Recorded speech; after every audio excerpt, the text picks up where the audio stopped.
फजर अस्पताल से वापस आ रही होती है कि बदर जमान के आदमी उसका पीछा करना शुरू कर देते हैं। जैसे ही फजर अपनी गाड़ी से उतरती है, बदर जमान के आदमी उसे गोली मार देते हैं। यह देखकर शेर के लोग तुरंत फजर को उठाते हैं और अस्पताल की तरफ ले जाते हैं। रास्ते में वो शेर को कॉल करके कहते हैं बदर जमान के आदमियों ने फजर को गोली मार दी है। ये सुनते ही शेर की हालत खराब हो जाती है। वो फौरन अपनी गाड़ी में बैठकर अस्पताल निकल पड़ता है। रास्ते में फजर की चाची को भी कॉल करता है और बताता है कि फजर को गोली लग गई है। फजर की चाची हैरान रह जाती है और तुरंत मालिक सुजात और काका साहब को बताती है। मालिक सुजात बिना देर किए पूरे घर वालों को लेकर अस्पताल पहुंच जाते हैं। अस्पताल में शेर डॉक्टर से पूछता है, डॉक्टर साहब अब फजर कैसी है? डॉक्टर कहते हैं, मैं उसका इलाज कर रहा हूँ, थोड़ी देर में बताता हूँ। इतने में मालिक सुजात, काका साहब और पूरा परिवार वहां पहुंच जाता है। मालिक सुजात गुस्से में शेर से कहते हैं, मेरी बेटी को इस हाल तक किसने पहुंचाया? शेर जवाब देता है, इस हाल तक बदर जमान ने पहुंचाया है। थोड़ी देर बाद डॉक्टर आकर बताते हैं कि फजर को होश आ गया है। सब अंदर जाते हैं। मालिक सुजात फजर से कहते हैं, बेटी तुम मुझसे इतनी मोहब्बत करती हो और मैंने तुम्हारे साथ क्या किया, आज देख लो तुम किस हाल में पहुंच गई हो। लेकिन अब मैं तुम्हें माफ करता हूँ और अपने हाथों से तुम्हारी शादी कराऊंगा। ये सुनकर फजर बहुत खुश हो जाती है। मालिक सुजात कहते हैं, लेकिन मेरी बेटी को इस हाल में बदर जमान ने पहुंचाया है। शेर कहता है, मेरा भी दुश्मन बदर जमान है,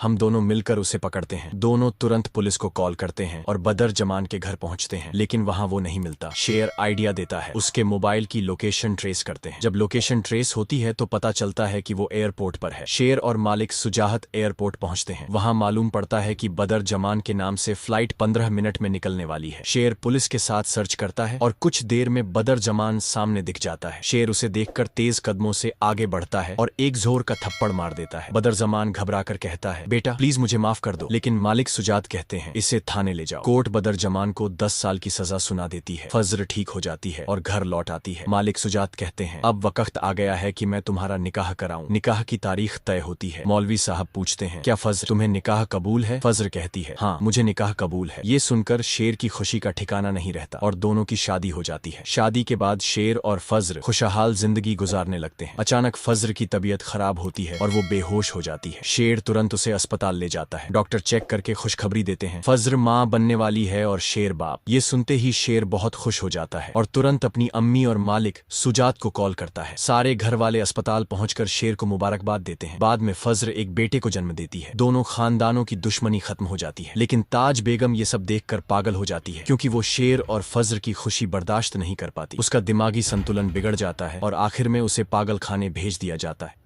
तो जी दोस्तों, अब आप लोग इस ड्रामे के हवाले से क्या राय रखते हैं कि इस ड्रामे में जो बुरे कैरेक्टर है उसका क्या अंजाम होना चाहिए और इस ड्रामे का एंड क्या होना चाहिए? इस हवाले से आप लोग अपनी राय हमें कमेंट सेक्शन में लाजमी दीजिएगा। और अगर आप लोगों को हमारी ये वीडियो पसंद आए तो अपने दोस्तों के साथ लाजमी से शेयर कर दीजिएगा। बहुत शुक्रिया एंड थैंक्स फॉर वॉचिंग।